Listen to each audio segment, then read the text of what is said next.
Dans le module 14, on va voir construire des métamodèles, c'est-à-dire des modèles mathématiques de nos modèles qui, eux, peuvent prendre un temps de calcul significatif. On va voir comment bâtir des modèles empiriques et finalement, on va voir comment faire ça à partir de processus gaussiens à travers la régression par processus gaussien. Donc, en termes de contexte, pourquoi est-ce qu'on devrait utiliser ces métamodèles, nos modèles de nos modèles? Donc, dans le contexte de la fiabilité des structures, très souvent, notamment par rapport à nos modèles de résistance pour nos structures, mais ceux-ci peuvent prendre des fois plusieurs minutes, voire plusieurs heures, voire plusieurs jours à être résolus. Parce que ceux-ci peuvent faire intervenir des modèles structuraux qui utilisent les modèles éléments finis. Si on a un modèle élément fini linéaire simple, c'est rapide. Si on a un modèle non linéaire de fissuration de béton, par exemple, ça peut prendre des jours de calcul.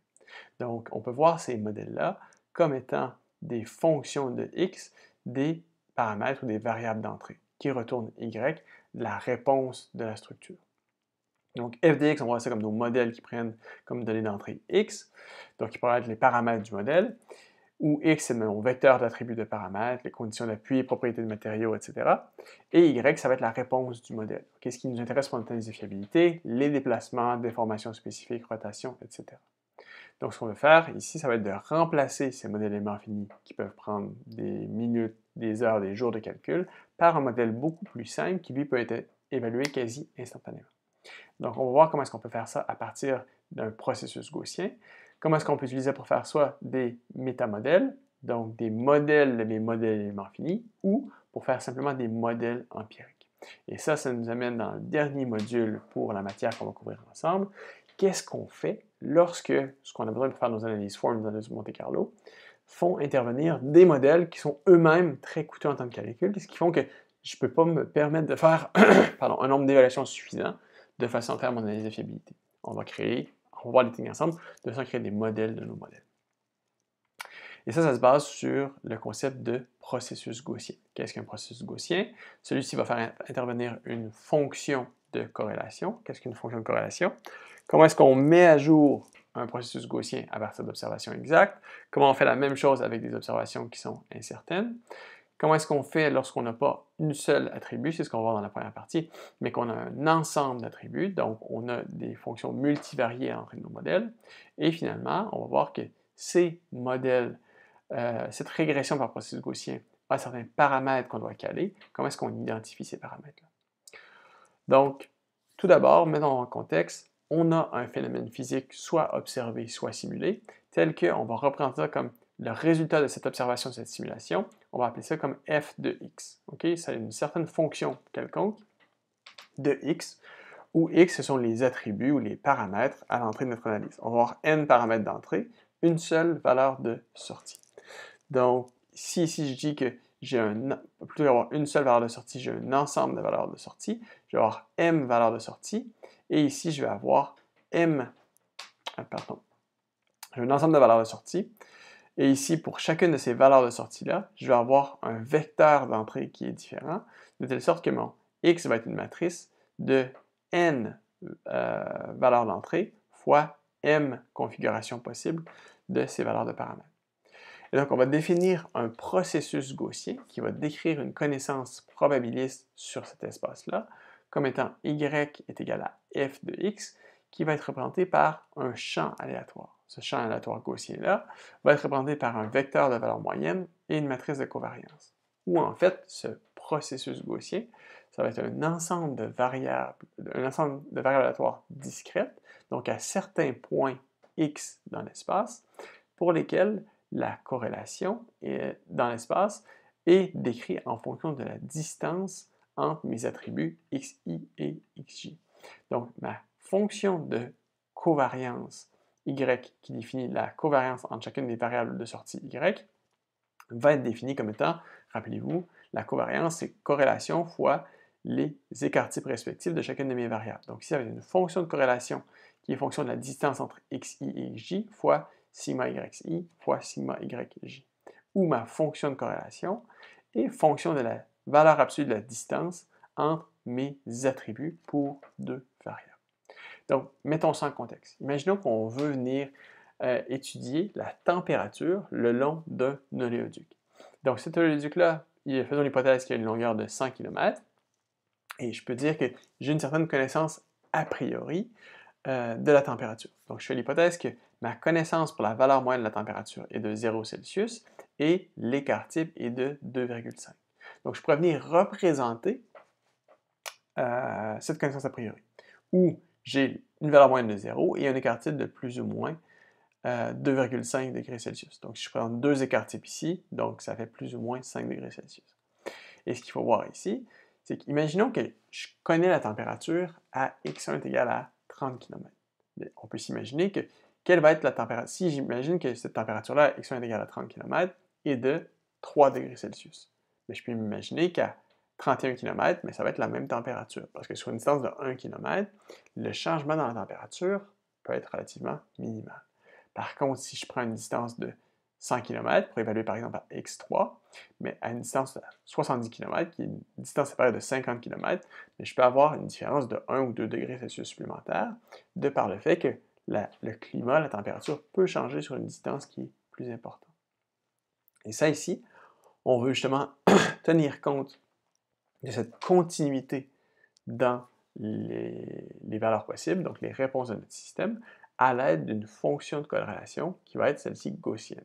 C'est-à-dire où on va dire que la corrélation entre les réponses de notre système, dans le cas ici, la température de notre oléoduc, la corrélation est fonction de la distance entre xi et xj. C'est-à-dire x1 et x2 qui sont séparés de 1 km vont être plus fortement corrélés que x1 et x3 ou x2 et x3. Et ceci, c'est défini par l'exponentielle de moins 1/2 xi moins xj au carré sur L carré, ma longueur de corrélation, qui va être un paramètre à apprendre ici.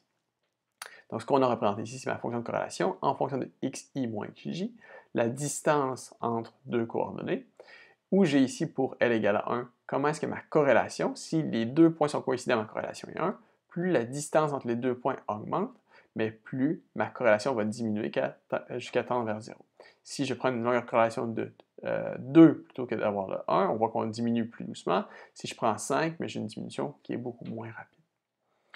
Donc ici, si on prend pour une longueur de corrélation de 25 km, je pourrais calculer ma corrélation pour mes trois points x1, x2 et x3.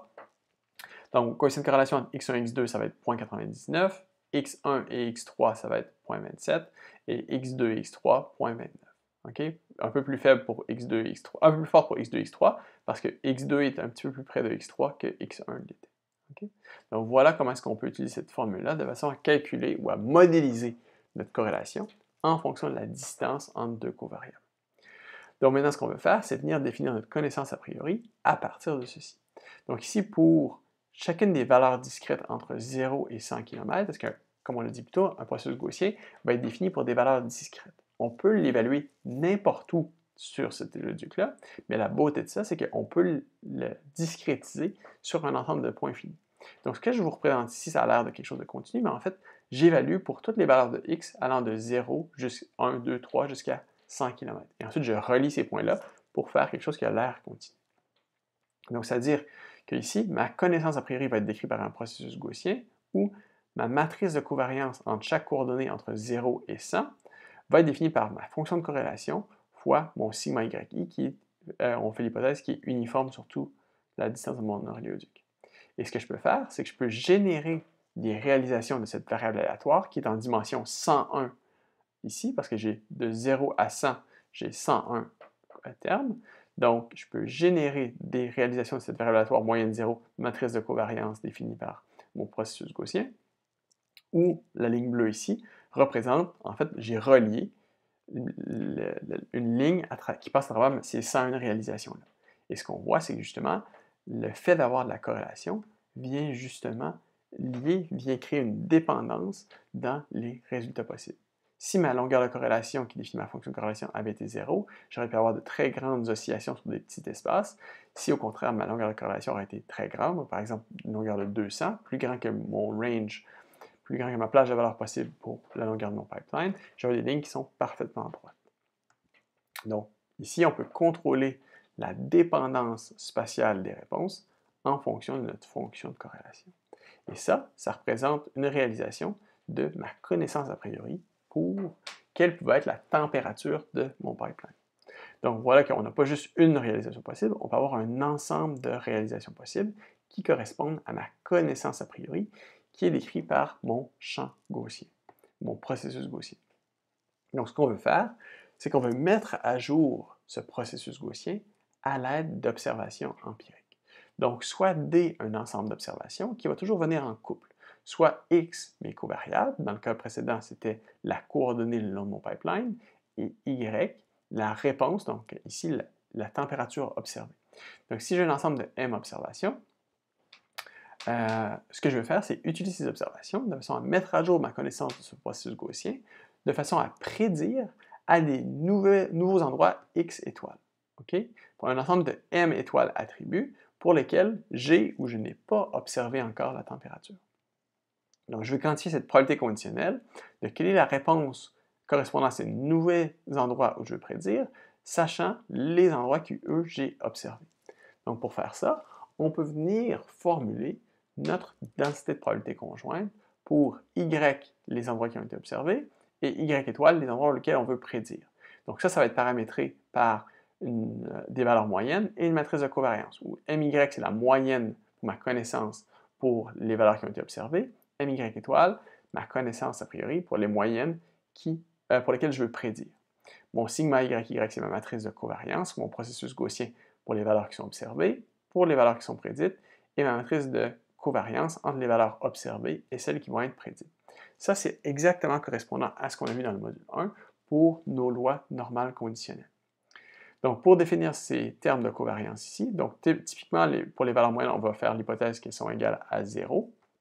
C'est une hypothèse simplificatrice qui se révèle juste dans beaucoup de cas. Pour nos matrices de covariance, comment est-ce qu'on définit chacun des termes ici, où ces deux termes-là sont symétriques, donc l'un est la transposée de l'autre.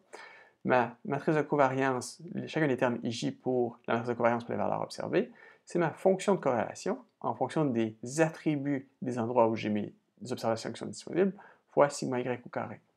Donc ici, mon PDF conditionnel pour les valeurs prédites aux endroits pour lesquels je veux prédire, qui n'ont pas encore été observés, en fonction des covariables, ça va être une loi normale, ayant comme vecteur de valeur moyenne M étoile, donc celui-ci, et sigma étoile ici. Donc si je fais ça, mais je peux venir, non, en fait, ce M étoile et ce sigma étoile, ce sont les vecteurs de valeur moyenne conditionnelle et covariance conditionnelle qui sont obtenus à partir de ce qu'on a vu au module 1, nos lois gaussiennes conditionnelles qui nous permettent de mettre à jour notre connaissance a priori à partir de l'ensemble d'observations de ici. Okay? Donc, on fait intervenir notre connaissance a priori pour quelle était la moyenne pour les endroits où on veut prédire, moins notre matrice de covariance entre les endroits où on a observé et les endroits où on veut prédire, fois l'inverse de ma matrice de covariance pour mes endroits où j'ai observé. Y, ce sont les valeurs qui ont été observées, moins la moyenne a priori pour les endroits qui ont été observés. Et on fait la même chose pour notre matrice de covariance. Et donc, on peut mettre à jour nos vecteurs de valeur moyenne pour les valeurs prédites et notre matrice de covariance. Exactement de la même façon dont on avait fait au module 1. Donc, si on reprend justement l'exemple qu'on avait vu au module 1, donc, mais cette fois-ci, on met ça à jour avec l'exemple de notre oléoduc. Donc, ma connaissance a priori pour les valeurs observées, pour la valeur moyenne, c'est 0, et l'écart type, c'est 2,5. Et ma corrélation entre les deux points ici, c'est de 0,8. Donc, c'est ma connaissance a priori. Et je me dis que pour mon point x2, mais j'ai observé ici quelle était la température de l'oléoduc à moins 2 degrés Celsius. Donc, je vais venir déterminer ma connaissance conjointe pour y1, y2, qui va être une distribution normale multivariée, mon vecteur de valeur moyenne pour y1, y2, MYY, mon sigma YY, qui est ma matrice de covariance. Donc ici, mon vecteur de valeur moyenne, c'est 0, 0, matrice de covariance, même écart type partout, donc 2,5 au carré, et ma matrice de covariance, 0,8 fois 2,5 au carré. Si je veux obtenir ma distribution conditionnelle, comment est-ce que le fait d'avoir observé ma température au point x2, qui était de moins 2 degrés Celsius, vient effectuer ma connaissance de la température x1? Bien, j'utilise mes lois normales conditionnelles de façon à obtenir ce résultat, qui est simplement ici une simplification des équations qu'on a vues ici. Si on ramène ces équations-là en 2D, c'est ce que ça va donner ces équations ici. Et si j'évalue ces valeurs-là pour mes mu et sigma qui ont été définis ici, ça va donner ma connaissance a posteriori pour la moyenne de y1 sachant ou ayant observé y2, moins 1,6 degrés Celsius, et mon écart type de 1,5. Alors qu'a priori, la moyenne, ma connaissance pour la température y1 était une moyenne de 0, écart type de 2,5. On voit que le fait d'observer une observation y2 à moins de 2 degrés Celsius vient changer ma connaissance. Encore une fois, ce qu'on avait vu au module 1, c'est que si on a ici sur le graphique à gauche, on va avoir notre distribution conjointe pour ma température y1 et y2. Et nous, ce qu'on fait, c'est qu'on observe une tranche dans cette distribution conjointe. Cette tranche-là, représentée par le plan en magenta, c'est qu'est-ce qui arrive si j'observe y est égal à moins 2. Notre densité de probabilité conjointe ici vient normaliser à 1. Mais comme je viens prendre une tranche, cette tranche-là ne normalise pas à 1. Pour normaliser à 1, je dois diviser par la probabilité marginale, qui est représentée en rouge ici, de y est égal à moins 2. De y2 égale à moins 2. Donc, si je prends cette tranche-là, je la divise par la probabilité marginale ici, je vais obtenir ma probabilité conditionnelle ici, pour lesquelles la tranche en magenta, la moyenne c'est moins 1,6, mon écart type c'est 1,5. Donc ça, c'est en tout point analogue à ce qu'on a vu au module 1. Donc tout ce qu'on vient faire ici avec le processus gaussien, c'est qu'on vient généraliser ça, non pas pour deux variables aléatoires, mais pour un nombre arbitraire de variables aléatoires. Donc par exemple ici, j'ai défini ma connaissance a priori pour mon oléoduc sur 101 valeurs de 0 à 100 km. Et là, pour l'instant, je n'ai pas d'observation. Donc, j'ai ma connaissance a priori seulement. Qu'est-ce qui arrive? Donc, voilà des réalisations possibles. Qu'est-ce qui arrive si je viens observer une première valeur ici? Donc, à x égale 31 km, voilà la température. Donc, qu'est-ce qui arrive maintenant si j'observe une... Et on voit que ça vient mettre à jour et contraindre ma connaissance pour la température pour les valeurs voisines. Qu'est-ce qui arrive maintenant si j'observe à... Voilà des réalisations. Qu'est-ce qui arrive si j'observe à un deuxième endroit? Mais je vais contraindre également autour de cet endroit-là des réalisations, troisième endroit, etc. Donc, à chaque fois que j'aurai des observations supplémentaires, celles-ci vont me permettre de prédire à tous les autres endroits dans mon domaine comment est-ce que ces informations-là viennent se propager sur ma connaissance a posteriori pour toutes les coordonnées dans mon domaine. Donc ça, c'est dans un premier cas où mes observations étaient exactes. Donc, qu'est-ce qui arrive maintenant si je fais des observations qui sont inexactes? Et c'est ce qui va arriver en pratique quand on vient mesurer un phénomène physique, mais l'instrument de mesure qu'on va utiliser va venir habituellement apporter une erreur expérimentale de mesure. Donc dans ce cas-ci, on va venir reformuler notre modèle d'observation comme étant y va être égal à f de x, la réalité qui dépend de nos covariables x, plus v, une erreur de mesure. On va faire l'hypothèse qui est normale, moyenne de 0, avec covariance sigma v carré. Pas covariance, mais plutôt variance sigma v carré. Donc, dans un cas comme celui-ci, ma matrice de covariance, chacun des termes ij dans ma matrice de covariance pour sigma y, ça va être la même fonction de corrélation fois sigma y carré, plus mon sigma v carré, ma variance d'observation, fois delta ij, où delta ij va être égal à 1 si i est égal à j. Ça veut dire quoi? Sur la diagonale de cette matrice de covariance, je vais ajouter sigma v carré. Pourquoi simplement sur la diagonale? Parce qu'on fait l'hypothèse que chacune de ces erreurs de mesure sont indépendantes les unes des autres. Donc, ça va correspondre à une matrice de covariance qui est diagonale. Donc, de la même façon, je vais venir bâtir exactement mes mêmes vecteurs de valeur moyenne et matrices de covariance, ou simplement, sur le terme de sigma y, je vais ajouter sigma v carré sur la diagonale. J'ai encore mes mêmes équations pour mettre à jour mes gaussiennes conditionnelles qui sont données par la même relation qu'on avait précédemment. Donc maintenant, ce qui va se passer, j'ai la même connaissance a priori que j'avais précédemment, où j'ai mon écart type pour mon erreur de mesure qui est de 0,5. Maintenant, ce qu'on va voir, c'est que là, si je viens observer une première mesure, mais avant, on venait directement réduire à 0 l'incertitude au point de mesure. Pourquoi? Parce qu'on était certain de la valeur observée. Mais maintenant, comme on n'est pas certain de la valeur observée, il va demeurer une incertitude au point où on mesure. Même chose si on vient augmenter le nombre de mesures, on ne va pas, à moins d'avoir une infinité de valeurs disponibles, aller avec aucune incertitude au point où on vient mesurer. Donc là, ce qu'on a vu dans l'exemple de pipeline, on a une seule covariable, la position x. On pourrait généraliser ça à non pas une position x, mais une coordonnée x et y si on est sur une surface, température sur une aire. Ou, dans un cas général, on peut généraliser ça à un ensemble de n covariables. Donc, x n'a pas besoin d'être une seule variable, peut être autant de dimensions qu'on le veut. Donc, dans un cas comme celui-ci, pour chacun de mes covariables ici, dans chacun de mes vecteurs x, mais j'aurai une longueur de corrélation. Donc, si j'ai 10 variables qui viennent définir mon espace d'attributs, mais j'aurai 10 longueurs de corrélation. Ou ma fonction de corrélation qui mesure la distance, qui est fonction de la distance entre un vecteur xi et xj, va simplement être une généralisation de cette fonction de corrélation gaussienne multivariée, où je vais faire l'exponentielle de moins 1/2, la sommation de k égale à 1 jusqu'à n, le nombre d'attributs que j'ai, de x du ième composante, de la kème composante de mon vecteur pour mon xi, moins la kème composante pour mon vecteur xj. Et je divise ça par ma longueur de corrélation correspondante. Et je peux l'écrire soit de cette façon-là, soit de la façon vectorielle ici.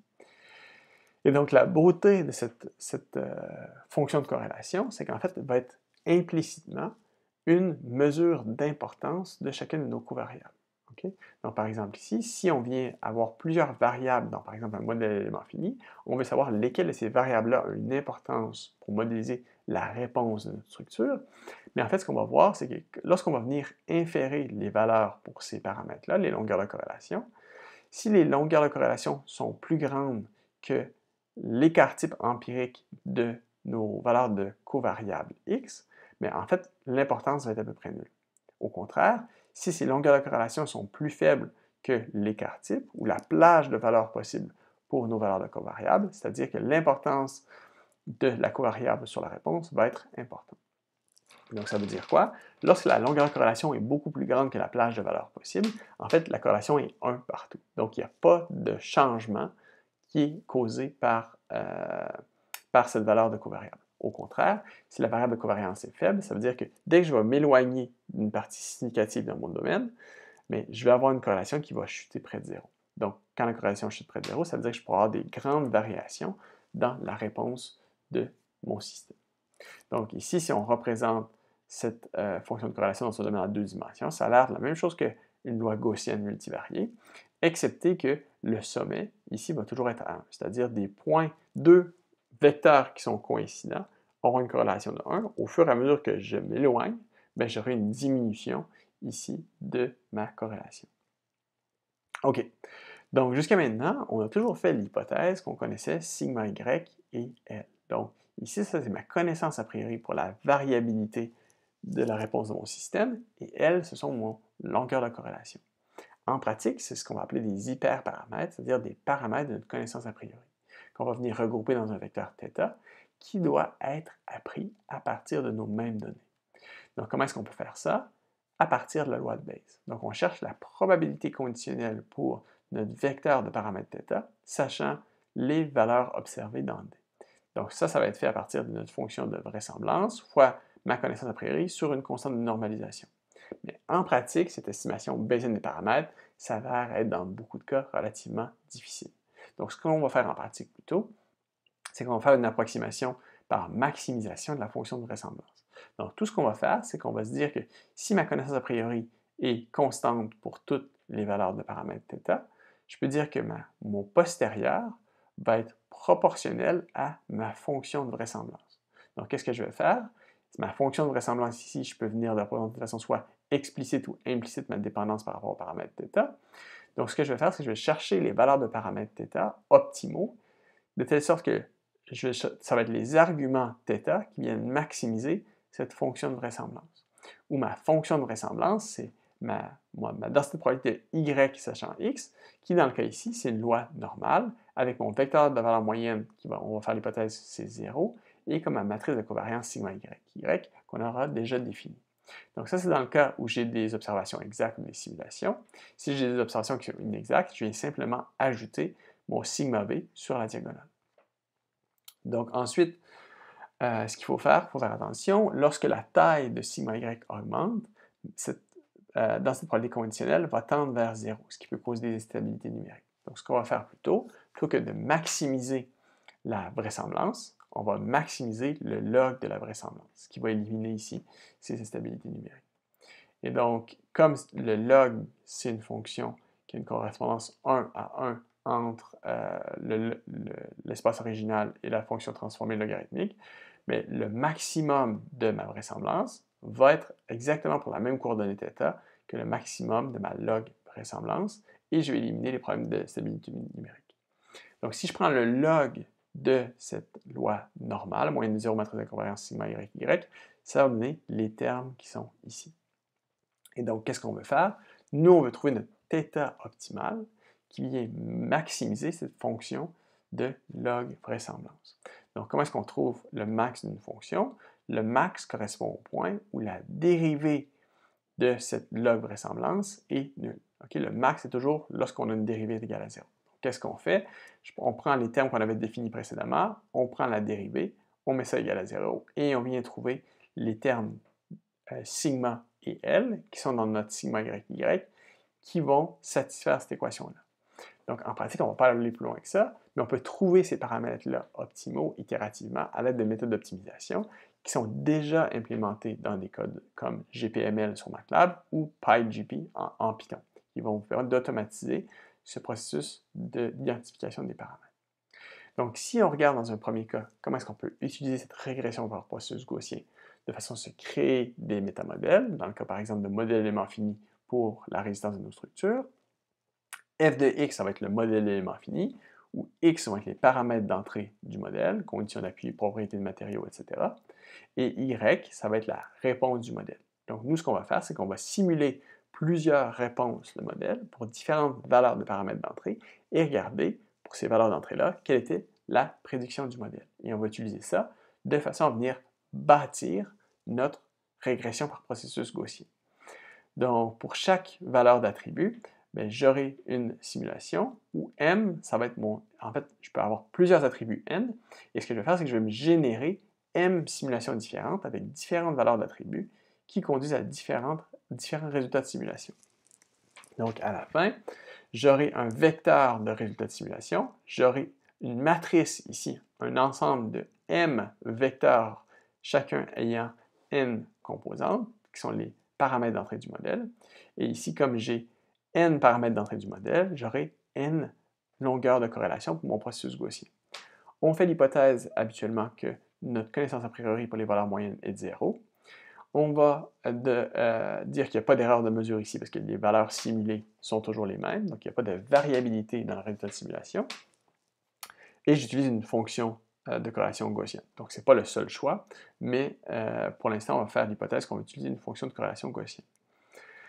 Donc qu'est-ce qu'on fait? On génère des simulations. Donc ensuite, on va venir mettre à jour notre processus gaussien et on va utiliser comme modèle, plutôt qu'utiliser le modèle élément fini de façon à faire une analyse de fiabilité, on va utiliser notre modèle de régression par processus gaussien de façon à évaluer notre probabilité de défaillance, soit à partir d'une analyse Monte-Carlo ou d'une analyse Form. Maintenant, ce qu'on peut faire aussi, c'est qu'on peut directement créer un modèle, non pas à partir de simulations, mais à partir de données empiriques disponibles sur le terrain.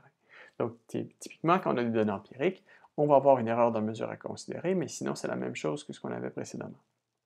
Donc, on a les mêmes dimensions, où cette fois-ci, on a un sigma v qui est plus grand que 0 parce qu'on va avoir des erreurs de mesure. Donc, prenons un exemple de ça, si on veut se créer un modèle empirique. Imaginons qu'on a un site contaminé. Okay? On a un ancien terrain industriel, comme on pourrait avoir ici à Montréal, où on veut réhabiliter ce site contaminé-là, de façon à déterminer quelle portion du site n'est pas contaminée, quelle portion du site on va devoir retirer le sol et traiter celui-ci, de façon à ce que la concentration de contaminants soit inférieure aux normes admissibles gouvernementales. Donc, ce qu'on doit faire, c'est qu'on va devoir venir retirer toute la portion de sol pour laquelle la concentration de contaminants est plus grande que la concentration admissible. Donc, afin de connaître quels sont ces endroits-là où les sols sont contaminés, on doit venir prendre des échantillons, donc on prend des échantillons de sol, on envoie ça au laboratoire de façon à calculer la concentration de contamination. Donc, ce qu'on peut faire ici, on fait l'hypothèse que sur le terrain, si on fait des essais locaux sur le terrain, ça va nous coûter le coût d'essai de 200 $ par essai. Mais l'incertitude associée à la concentration est de 0,5. Ici, on peut dire par exemple des milligrammes par kilo ou quoi que ce soit, donc la concentration. si on fait des analyses en laboratoire, donc on prend une échantillon sur le terrain, on l'envoie au laboratoire de façon à avoir une réponse qui est plus précise, donc une incertitude d'observation qui est plus faible, bien, c'est possible, mais ça nous coûte plus cher. Donc, on va dire 2000 $ par essai. Ensuite, on a des coûts de décontamination. Donc, on sait que si on a un vrai positif, positif signifie contaminé, ça va nous coûter 100 $ par mètre carré, ou plutôt mètre, ce serait un mètre cube, correctement retiré, donc par volume de sol. Donc, mètre cube, c'est 100 $ par mètre cube qu'on doit traiter. Si j'ai un vrai négatif, c'est-à-dire j'évalue que le volume de sol est effectivement pas contaminé, ça va me coûter 0 $ par mètre cube de sol que je peux laisser en place. Si j'ai un faux positif, donc un sol que j'envoie à la décontamination alors que je n'aurais pas eu besoin de le décontaminer, ça va me faire le coût de décontamination, 100 $ par mètre carré.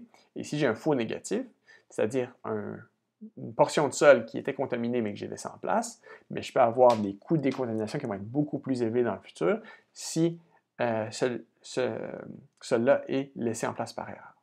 Donc, en fonction de ce contexte de problème, on va regarder comment est-ce qu'on peut justement venir caractériser le processus d'évaluation de où est-ce que je suis contaminé sur mon site et quels vont être les coûts de décontamination. Donc, imaginons qu'on a ici à gauche, si on traite un problème en 2 dimensions, quelle va être en fonction de la position XY sur mon sol. Donc, j'ai un site de 1 km par 1 km. Voilà les zones qui sont contaminées. Okay? C'est-à-dire pour lesquelles la concentration, telle que exprimée ici par ma surface, dépasse le plan ici, qui est ma norme gouvernementale admissible. Donc, qu'est-ce qu'on va faire? On va venir prendre comme au point en rouge ici des échantillons de sol sur le terrain. Et à partir de ces échantillons de sol, je vais utiliser une régression par processus gaussien pour bâtir une approximation de cette surface-là, qui va être ma concentration en fonction de la position X et Y. Et cette concentration-là, ce modèle-là, va être probabiliste. De telle sorte que si, par exemple, au point ici, je vais avoir une densité de probabilité qui va me décrire la concentration. Et on voit que pour cette concentration-là, j'ai la partie qui est ici en mauve, qui se situe au-dessus de ma concentration admissible par les normes gouvernementales. Ça va être la probabilité de vrai positif, c'est-à-dire la probabilité que mon volume de sol soit en fait contaminé, c'est-à-dire une concentration de contaminant qui est plus grande que la valeur admissible. La partie qui est en vert ici, ça va être un faux positif, c'est-à-dire que j'aurai mal évalué et en fait, je vais dire que celui-ci est contaminé, mais celui-ci est en dessous des valeurs admissibles. J'aurai un vrai négatif ici, par exemple, ici, la probabilité que j'évalue que je sois non contaminé alors que je suis bel et bien en dessous de ma concentration admissible. Et ce que j'ai ici, ça va être un faux négatif. Ici, je pourrais dire que je ne suis pas contaminé alors que, en fait, je serai vraiment au-dessus de mes valeurs admissibles gouvernementales. Donc, si on vient mettre ça en pratique, donc regardons l'exemple ici. Donc, ce que j'ai à gauche, ça va être ma réalité simulée. OK?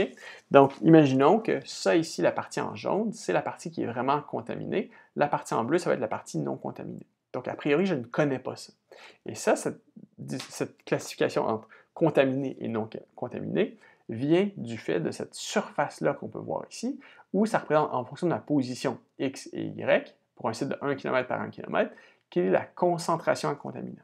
Donc, toute la partie de concentration qui est au-dessus de ce plan-là, qui est ma norme admissible gouvernementale, bien, va être considérée comme contaminée. Toute la partie qui est en dessous va être non contaminée.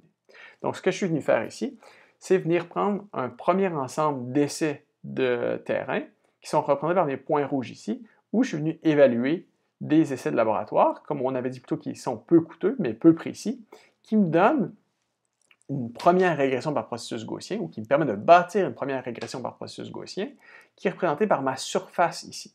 Donc la réalité, c'est ça, à gauche. Je ne connais pas cette réalité-là. Je peux échantillonner cette réalité-là à partir d'essais plus ou moins précis qui coûtent plus ou moins cher, et ce qui va me permettre ici de caractériser par une régression par processus gaussien quelle est ma connaissance de cette réalité-là.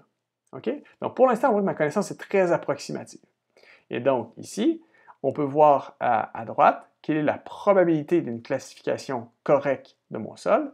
En jaune, ça serait une très haute probabilité. Donc ici, dans le coin en bas à droite, là, je suis certain que je ne suis pas contaminé. Okay? Donc c'est pour ça que je suis en jaune. Ce qui est ici, mais je suis autour de 0,5, donc je ne sais pas pour l'instant. J'ai beaucoup d'incertitudes dans la région ici. Et ce qu'on voit sur le graphique en bas ici, c'est ma probabilité que ma concentration soit plus grande que ma concentration admissible. OK? Donc, je suis à peu près certain ici que je suis contaminé, mais je ne suis pas à 100%, je suis à 80%. Je suis autour de 60% dans la partie en vert et je suis à peu près, je suis à 0 ici, donc je suis à peu près certain que je ne suis pas contaminé et je suis incertain à environ 30% sur ma partie-là. Pourquoi c'est incertain comme ça? Parce que j'ai très peu d'observations qui ont été faites jusqu'à maintenant. Donc, ce qu'on va vouloir faire, c'est venir collecter des informations, collecter des échantillons sur mon site, de façon à venir collecter le plus d'informations possible dans les endroits où je suis plus incertain, où ma probabilité de classification correcte est le plus près possible de 0,5. Et donc, ce qu'on peut voir sur le graphe en bas à gauche ici, ça va être sur l'axe en bleu, les coûts totaux de décontamination en fonction des vrais positifs, vrais négatifs, faux positifs, faux négatifs et des coûts qu'on a définis ensemble qui leur étaient associés. Et sur l'axe en rouge ici, ça va être le coût associé à prendre des mesures sur le terrain. Okay? À chaque fois que je vais prendre une mesure, soit que ce soit un coût de caractérisation sur le terrain, qu'on avait dit que c'est 200 $ par essai, ou un coût de laboratoire qui est 2000 $ par essai, mais qui a une incertitude qui est plus faible. Donc, ce qu'on fait ici, c'est que la croix en verte, ça me dit, dans ce domaine-là, où est-ce que j'ai le plus d'incertitude par rapport à l'exactitude de ma classification. Donc, je vais prendre un essai supplémentaire en cliquant ici. Donc, en cliquant ici, c'est comme l'équivalent de venir prendre un essai supplémentaire.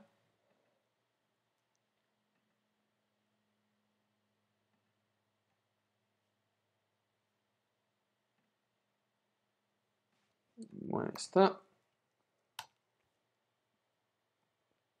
OK, laissez-moi remettre à l'échelle ici. Donc, ça, c'est ma même réalité.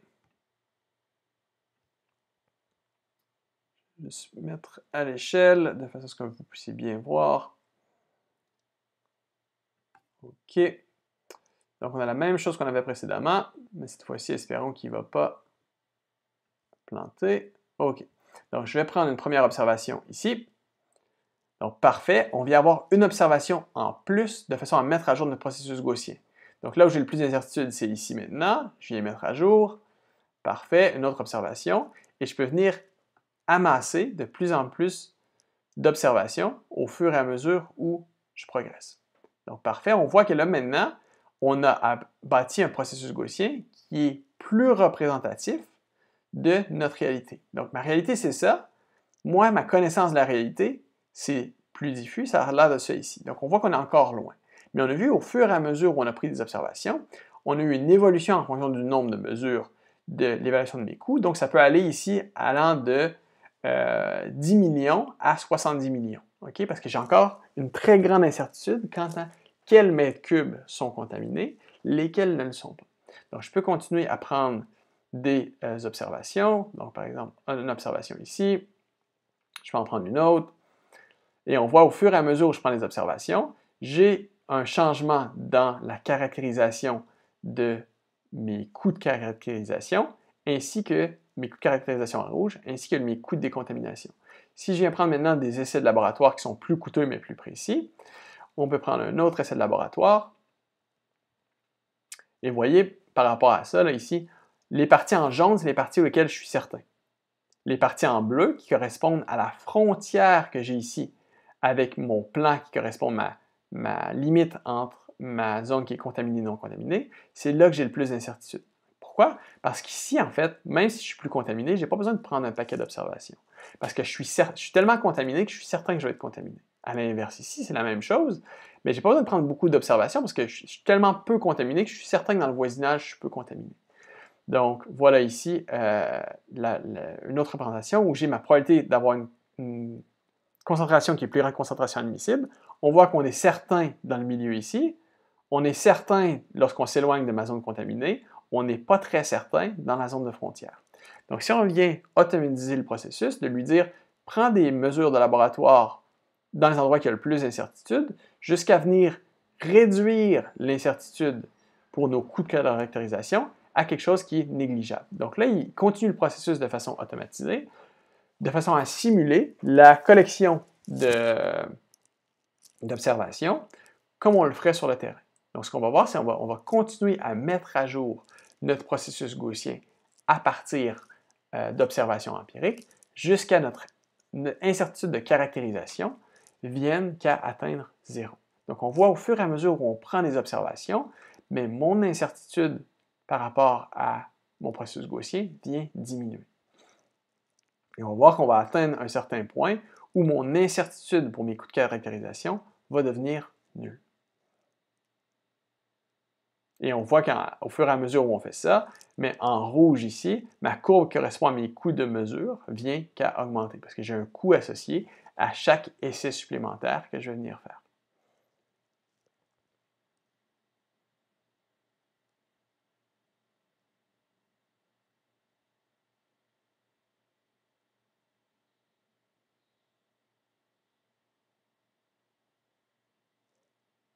Donc, ça ne devrait pas être très long. On va voir qu'on va converger dans quelques observations. Et on peut voir ici que, effectivement, les observations viennent se concentrer dans les régions qui correspondent à la frontière entre ma surface ici et la zone qui vient délimiter ma zone euh, qui est contaminée et non contaminée.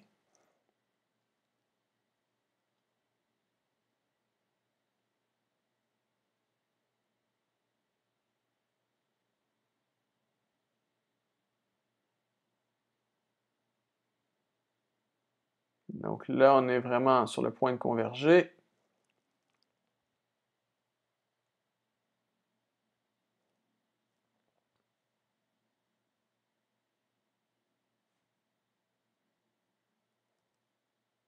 Parfait. Donc, on voit qu'on est parti avec une très grande incertitude au niveau des coûts de décontamination. Et au fur et à mesure qu'on a augmenté le nombre d'observations, on en a pris au total un peu moins de 60, mais on a eu une augmentation de nos coûts de caractérisation, mais qui a été associée avec une réduction de l'incertitude de nos coûts ici de décontamination. Donc là, maintenant, on a pris suffisamment d'observations de façon à s'assurer qu'on avait bien caractérisé les coûts de décontamination de notre site. Et donc ça ici, comment est-ce qu'on a fait? Bâti ce modèle-là qui représente notre contamination, c'est à partir de la régression par processus gaussien, où on voit qu'automatiquement, en allant prendre des échantillons sur la frontière où on avait le plus d'incertitude, mais on est venu caractériser en utilisant un nombre minimal d'observations. Donc là, ici, c'est une analyse qui est encore une fois sursimplifiée par rapport à toutes les considérations pratiques, mais qui vient montrer comment est-ce qu'on peut utiliser cette régression par processus gaussien de façon à venir se créer des modèles au fur et à mesure où on reçoit des données empiriques et on peut utiliser ceci dans un contexte de fiabilité où on va venir caractériser notre probabilité de défaillance, dans le cas ici, notre probabilité d'être contaminé, à partir des résultats de ce processus gaussien. Donc voilà pour ça. Si on regarde en résumé, ou plutôt en résumé de ce qu'on a vu ensemble ce semestre, on a fait une révision complète de la théorie de la probabilité, et c'est vraiment ce sur quoi on a bâti pendant tout le semestre. Révision de la probabilité des ensembles, loi de probabilité, et comment est-ce qu'on peut bâtir nos PDF multivariés de façon à se bâtir des densités de probabilité conjointes pour les variables qui entrent dans la résistance ou dans la sollicitation. On a vu comment est-ce qu'on peut formuler un problème de fiabilité, soit pour des composantes ou pour des systèmes. On a vu comment on pouvait estimer des probabilités de défaillance, soit à partir de méthodes numériques, avec Monte Carlo ou un Monte Carlo avancé par un échantillonnage par importance. On a vu comment est-ce qu'on pouvait faire ça, l'estimation de la probabilité de défaillance à partir de méthodes analytiques, FOSM, FORM ou SORM. Donc, FOSM, on l'a vu de façon à mieux comprendre form, mais on ne va pas l'utiliser. On va utiliser soit form, soit SORM, qui sont tous les deux implémentés soit dans Ferrum, soit dans PyGP. Et finalement, une fois qu'on aura nos probabilités de défaillance qui vont être calculées, comment est-ce qu'on peut utiliser ces résultats-là, soit en faisant des analyses de sensibilité, de façon à savoir sur quels les paramètres de mon analyse de sensibilité je dois agir si je veux avoir un changement dans ma probabilité de défaillance. Comment est-ce que je peux traiter le fait que je ne connais pas exactement les valeurs de paramètres qui sont à l'entrée de mon analyse de fiabilité, comment est-ce que les incertitudes sur les paramètres viennent influencer ma probabilité de défaillance. Par rapport à ça, comment est-ce que je peux prendre des données empiriques sur le terrain de façon à caractériser ces incertitudes-là, de façon à caractériser les paramètres qui viennent entrer dans la définition de mes densités de probabilité multivariées, et comment est-ce que je peux prendre des décisions dans des contextes qui sont incertains. Et finalement, ce qu'on vient de voir ici aujourd'hui, c'est comment est-ce qu'on peut bâtir des métamodèles de façon à venir faire des analyses de fiabilité dans des contextes où celles-ci viennent faire intervenir des modèles éléments finis ou des modèles de sollicitation qui sont coûteux en temps de calcul. Donc, comment est-ce que je peux venir faire un modèle de mon modèle que je pourrais ensuite utiliser dans mon analyse de fiabilité. Ça conclut ce qu'on devait voir ensemble ce semestre dans le contexte du cours CIV 8530, fiabilité des structures et systèmes.